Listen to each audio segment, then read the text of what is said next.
بسم اللہ الرحمن الرحیم۔ السلام علیکم۔ ہمارے چینل میں خوش آمدید۔ میری بہن اور 3 جنزادے۔ ہم لوگ رات کا کھانا کھا کر جیسے ہی فارغ ہوئے تو فون کی گھنٹی بجنے لگی۔ اس وقت کس نے کال کی ہے؟ میں نے نیپکن سے ہاتھ پوچھتے ہوئے خود کلامی کے انداز میں کہا۔ میں دیکھتی ہوں بھائی جان۔ میرے اٹھنے سے پہلے ہی عروا نے ریسیور کان سے لگا دیا۔ چند لمحے تک تو وہ دوسری طرف کی بات سنتی رہی، پھر اچانک ہی اس کا رنگ زرد ہو گیا اور آنکھوں میں آنسو چھلکنے لگے۔ اسے روتے ہوئے دیکھ کر میں پریشان ہو گیا۔ کیا ہوا عروا؟ کیوں رو رہی ہو؟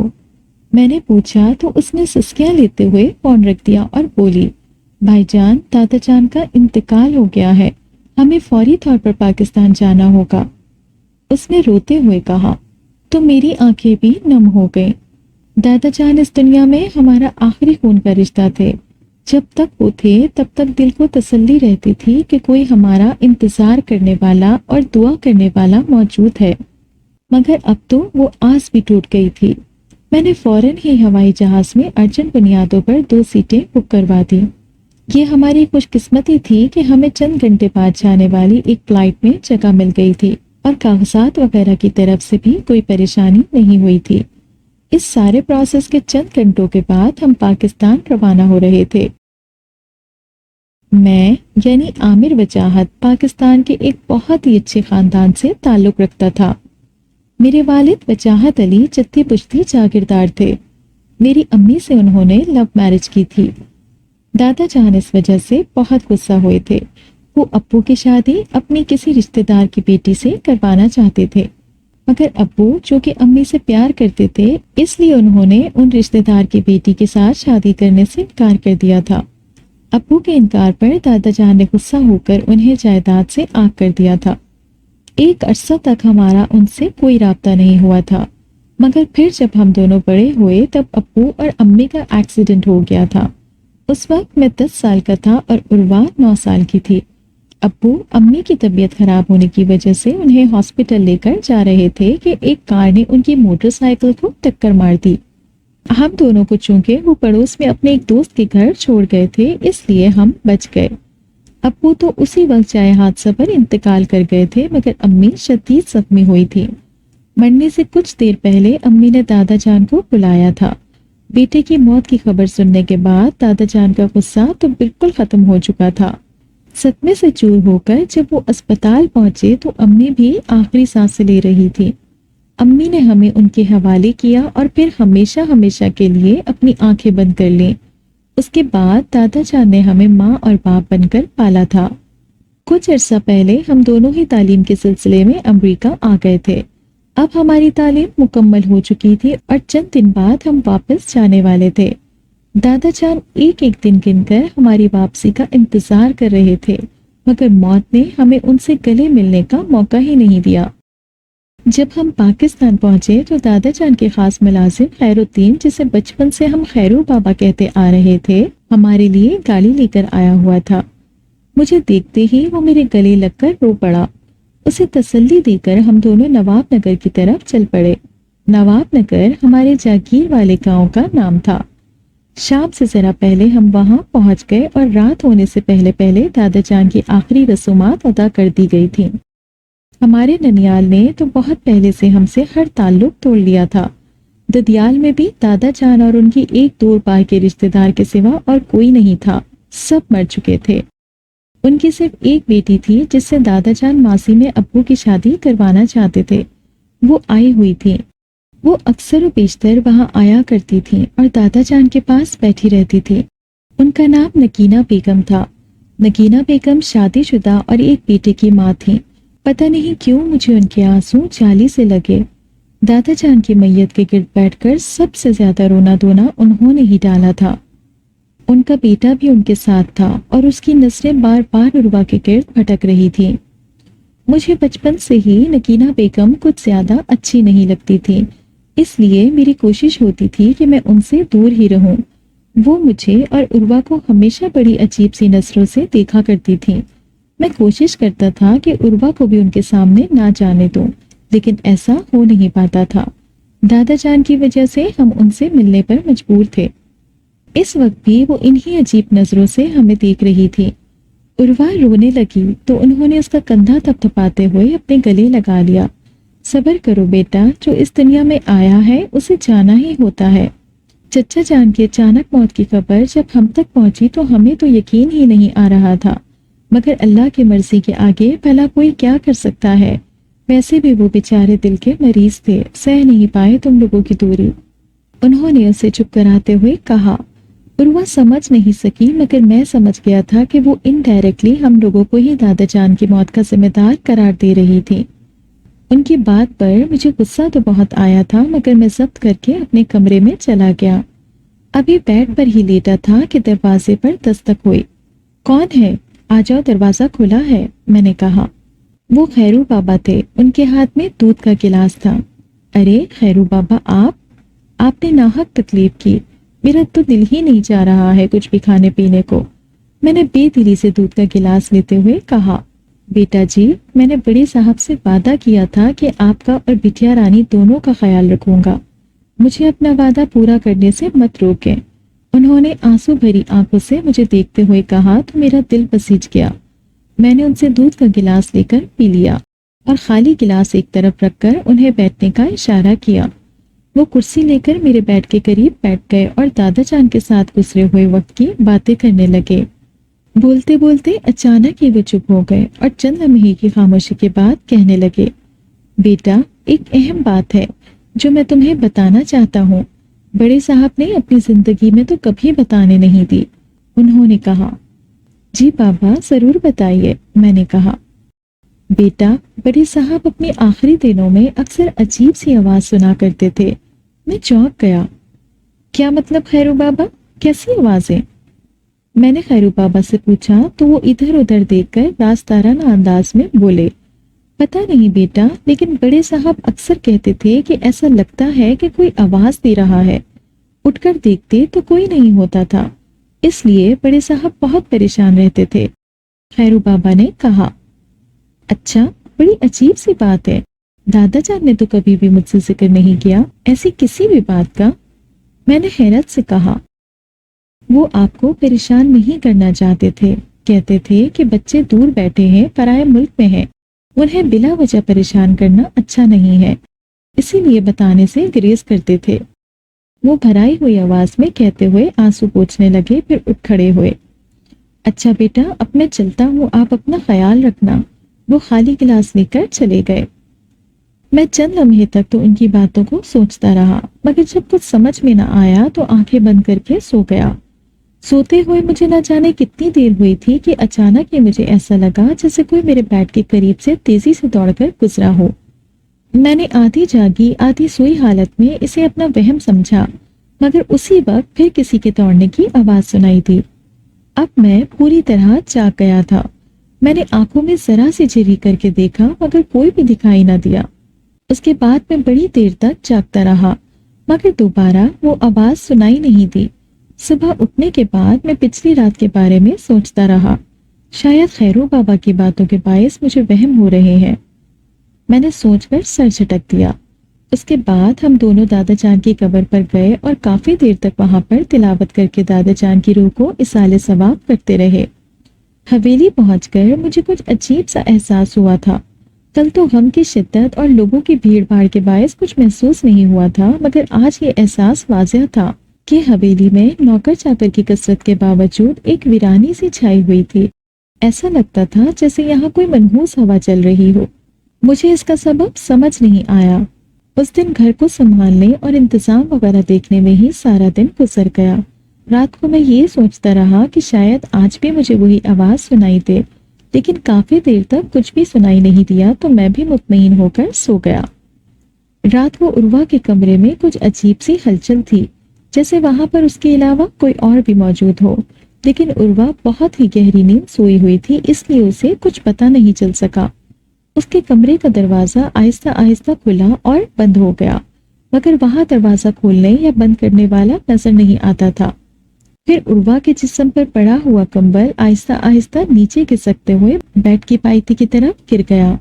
اچانک ہی عروہ نے کسمساتے ہوئے آنکھیں کھول لیں، شاید وہ کسی انجانے سے خواب کے تحت جاگ گئی تھی۔ اس نے کروٹ بدلنے کی کوشش کی تو اس سے ہلا ہی نہیں گیا.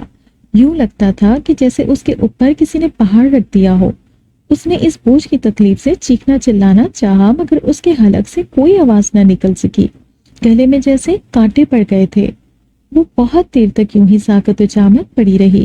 پھر آہستہ آہستہ وہ بوجھ سرک کر اتر گیا. عروہ خود کو آزاد محسوس کرتے ہی جلدی سے اٹھ بیٹھی. اس کا دل خوف سے لرز رہا تھا. اس نے سائڈ ٹیبل پر پڑے جگ سے پانی پیا اور خود کو پرسکون کرنے کی کوشش کرتے ہوئے دوبارہ لیٹ گئی. میں صبح کو ناشتے کی میز پر آیا تو عروہ نہیں تھی.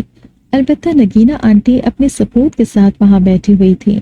مجھے یہ دونوں بالکل بھی پسند نہیں آتے تھے اور میں جانتا تھا کہ نگینہ آنٹی بھی ہم دونوں کو اچھا نہیں سمجھتی. بس سامنے پیار جتاتی ہیں مگر دل ہی دل میں بے حد نفرت کرتی ہیں. مجھ سے اس طرح کی ایکٹنگ نہیں ہوتی تھی، اس لیے میں ان سے لیے دیے سے انداز میں ملتا تھا. اس وقت بھی سلام کر کے خاموش بیٹھ گیا اور عروہ کا انتظار کرنے لگا.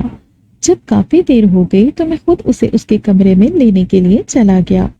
میں نے دروازے پر دستک دی مگر کوئی رد عمل نہیں آیا. عروہ، میں نے اسے آواز دیتے ہوئے دروازہ کھولا. وہ سامنے بیڈ پر بیٹھی تھی اور اس کی پشت دروازے کی طرف تھی. اتنی دیر تک میں تمہارا انتظار کرتا رہا ناشتے کی ٹیبل پر، مگر تم ابھی تک بستر ہی سے نہیں نکلی. خیر ہے، طبیعت تو ٹھیک ہے نا تمہاری؟ میں کچھ پریشانی سے بولتا اس کے قریب آیا مگر عروہ نے میری کسی بھی بات کا جواب نہیں دیا. وہ اسی طرح منہ پھیرے بیٹھی رہی. عروہ، میں نے اس کے کندھے پر ہاتھ رکھ کر اسے اپنی طرف متوجہ کرنے کی کوشش کرتے ہوئے بلایا تو وہ ایک دم سے میری طرف مڑی. جو ہی میری آنکھیں اس کی آنکھوں سے ملی تو میں ساکت سا رہ گیا، کیونکہ عروہ جن نظروں سے مجھے دیکھ رہی تھی وہ ایک بہن کی نگاہیں نہیں تھیں. وہ تو بالکل اجنبی سی نظریں تھیں. ایسا لگتا تھا جیسے وہ مجھے پہچانتی ہی نہ ہو. یہ کیفیت محض چند لمحے تک تھی. اس کے بعد وہ ایسے چونکی گویا کسی خواب سے جاگی ہو. بھائی جان، آپ کب آئے؟ وہ جلدی سے کھڑی ہو کر بولی. میں ابھی تک ایک شوق کسی کیفیت میں تھا. اس کے پوچھنے پر چونک گیا، پھر خود کو سنبھالتے ہوئے کہنے لگا، آہا، وہ میں ابھی ابھی آیا ہوں، ناشتہ ٹھنڈا ہو رہا ہے. میں نے فیصلہ کر لیا تھا کہ چند لمحے پہلے جو کچھ میں نے دیکھا تھا وہ عروہ کو نہیں بتاؤں گا. میں ابھی آ ہی رہی تھی بھائی جان. وہ جلدی سے بیڈ سے اٹھی اور بالوں کو سمیٹ کر چپل پہننے لگی. میں بڑے غور سے اس کی ہر حرکت کو دیکھ رہا تھا مگر اب وہ بالکل نارمل دکھائی دے رہی تھی. چند لمحے بیشتر کا کوئی عکس اس کی آنکھوں اور اس کے چہرے پر نظر نہیں آ رہا تھا. میں خاموشی سے اس کے پیچھے پیچھے چلتا ہوا ڈائننگ ٹیبل پر آیا تو وہاں پر نگینہ آنٹی اپنے بیٹے کے ساتھ ہماری منتظر تھیں. کیا بات ہے بھائی، بڑی دیر لگا دی ہے بھائی بہن میں، کیا باتیں ہو رہی تھیں آخر؟ نگینہ آنٹی نے اپنے مخصوص لہجے میں پوچھا. کوئی خاص بات نہیں تھی آنٹی، یہ سو رہی تھی اس لیے جگانے گیا تھا، میں نے رکھائی سے کہا. ان کا مخاطب کرنے کا انداز ہی ایسا ہوتا تھا کہ خواہ خواہ غصہ آ جاتا تھا. اچھا، انہوں نے ہنکارا بڑھتے ہوئے کہا. چند لمحے تک تو بالکل خاموشی چھائی رہی. سب چپ چاپ ناشتہ کر رہے تھے. میں نوٹ کر رہا تھا کہ عروہ ضرورت سے زیادہ ہی خاموش تھی اور وہ کھا بھی نہیں رہی تھی. بس 2-4 لقمے لینے کے بعد وہ چمچ کو چاولوں کی پلیٹ میں گھمائی جا رہی تھی. عروہ، ناشتہ کیوں نہیں کر رہی ہو؟ میں نے ہاتھ روک کر فکر مندی سے پوچھا تو وہ چونک گئی. نہیں تو بھائی جان، کر رہی ہوں ناشتہ میں، اس نے کہا تو میں نے سر ہلا دیا.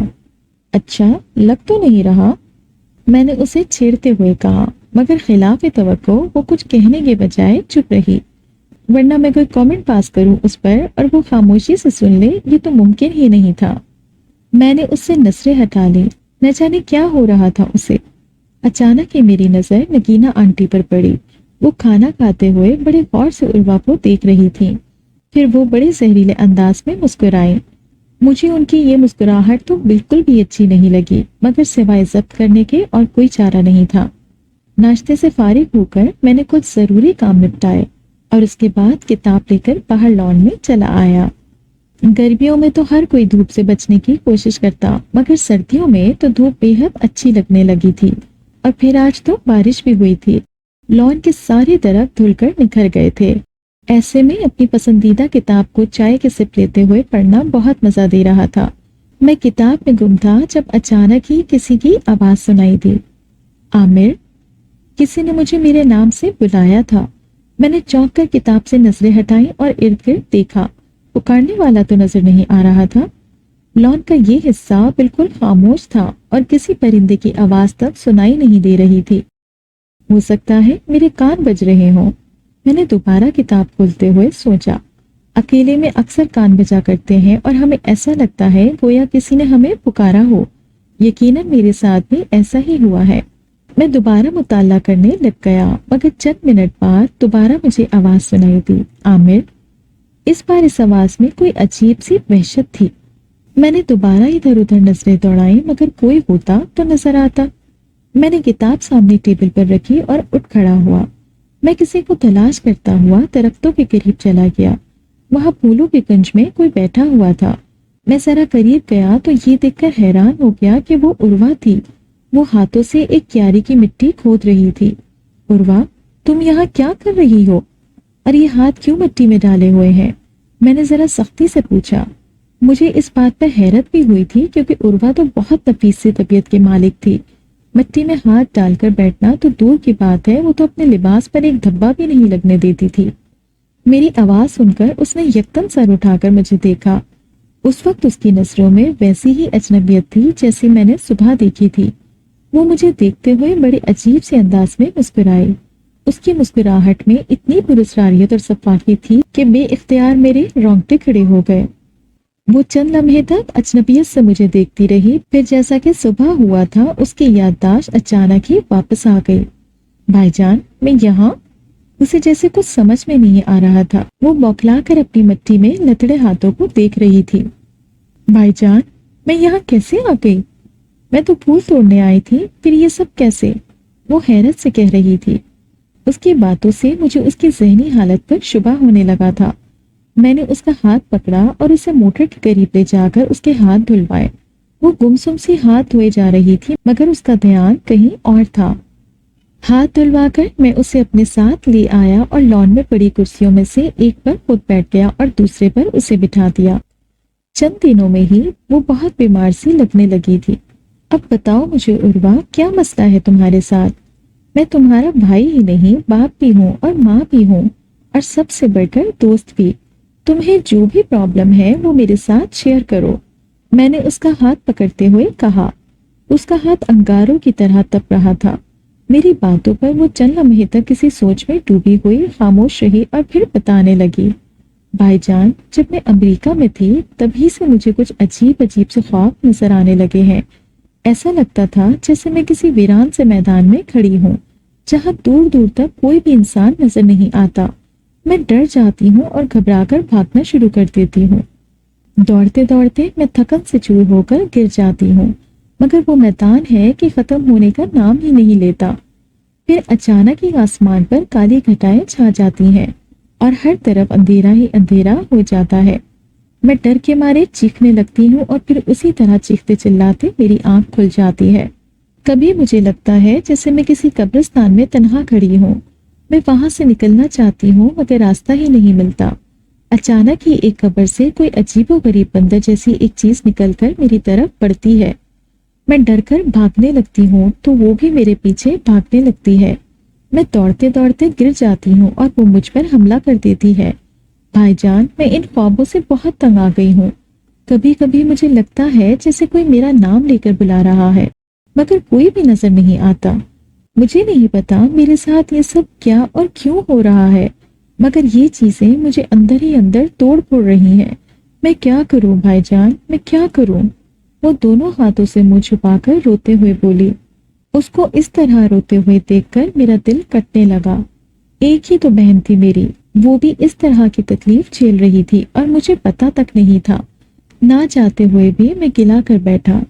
تم نے یہ سب مجھ سے کیوں چھپایا عروہ؟ مجھے کیوں نہیں بتایا؟ میرا شکوہ سن کر اس کی سسکیاں مزید تیز ہو گئیں۔ میں آپ کو پریشان نہیں کرنا چاہتی تھی، اسی لیے نہیں بتایا، اس نے روتے ہوئے کہا۔ میں نے اس کے آنسو پوچھے اور اس کو اپنے ساتھ اندر لے آیا۔ عروہ کی یہ حالت مجھے بہت پریشان کر رہی تھی۔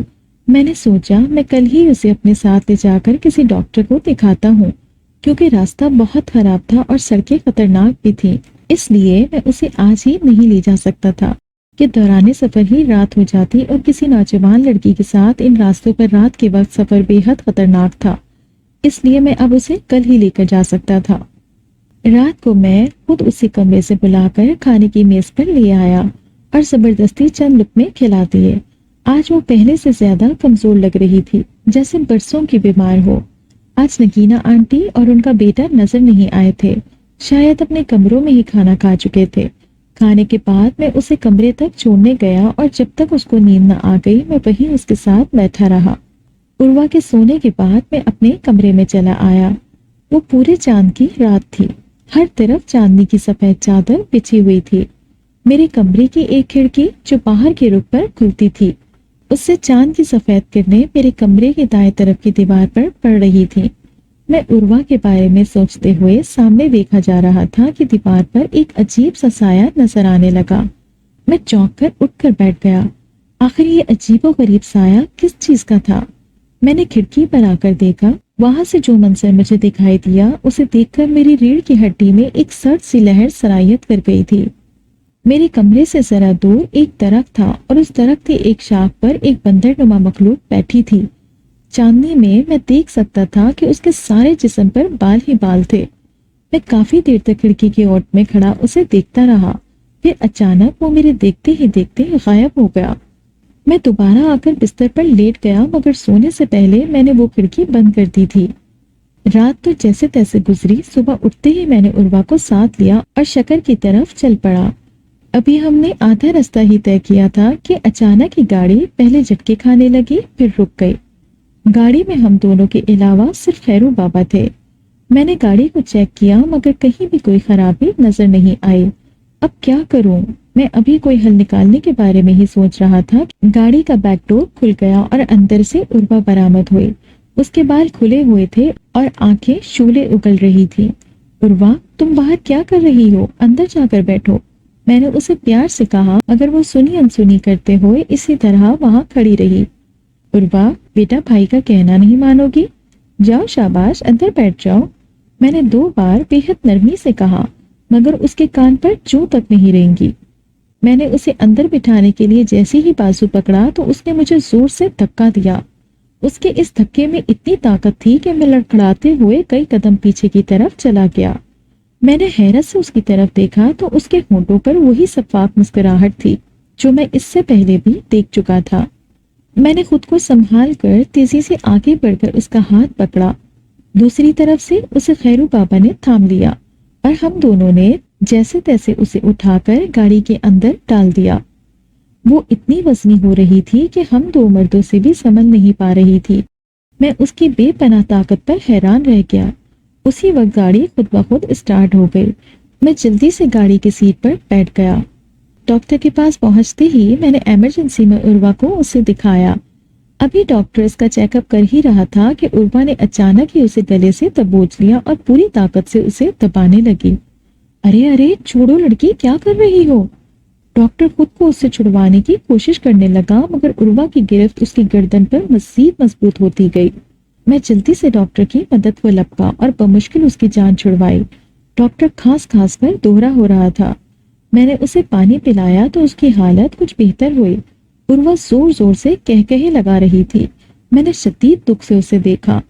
ڈاکٹر ذرا بولنے کے قابل ہوا تو خوف زدہ نظروں سے عروہ کو دیکھ کر کہنے لگا، عامر صاحب، مجھے افسوس ہے کہ آپ کی بہن بالکل پاگل ہو چکی ہے۔ میں اس کا علاج نہیں کر سکتا۔ ارے یہ تو خطرناک پاگل ہے، کسی بھی وقت کسی کی بھی جان لے سکتی ہے۔ آپ اسے پاگل خانے میں ایڈمٹ کروا دیں۔ اس کے بعد میں میری رہی صحیح امید بھی توڑ دی۔ عروہ کی حالت دیکھ کر میرا دل مٹھی میں آ رہا تھا۔ ڈاکٹر نے چند دوائیں لکھ دی اور ہم مایوس و نامراد وہاں سے واپس ہو گئے۔ واپسی پر پھر ایک جگہ جنگل کے قریب گاڑی رک گئی۔ میں جھنجھلا کر باہر نکلا اور بونٹ اٹھا کر دیکھنے لگا۔ اسی وقت خیرو بابا کی آواز آئی، عامر بیٹا، بٹیا رانی بھاگ رہی ہے۔ میں نے دیکھا تو عروہ تیزی سے دوڑ رہی تھی اور خیرو بابا اس کے پیچھے ہی پیچھے دوڑنے کی ناکام کوشش کر رہے تھے، کیونکہ بڑھاپے اور ضعیفی کے باعث ان سے دوڑا ہی نہیں جا رہا تھا۔ میں پوری طاقت سے ان کے پیچھے دوڑنے لگا۔ وہ جنگل میں بھاگتی گئی اور ہم اس کی رفتار کا ساتھ نہ دے پائے۔ وہ لمحوں میں نگاہوں سے اوجھل ہو گئی۔ ہم دونوں پاگلوں کی طرح اسے ڈھونڈنے لگے۔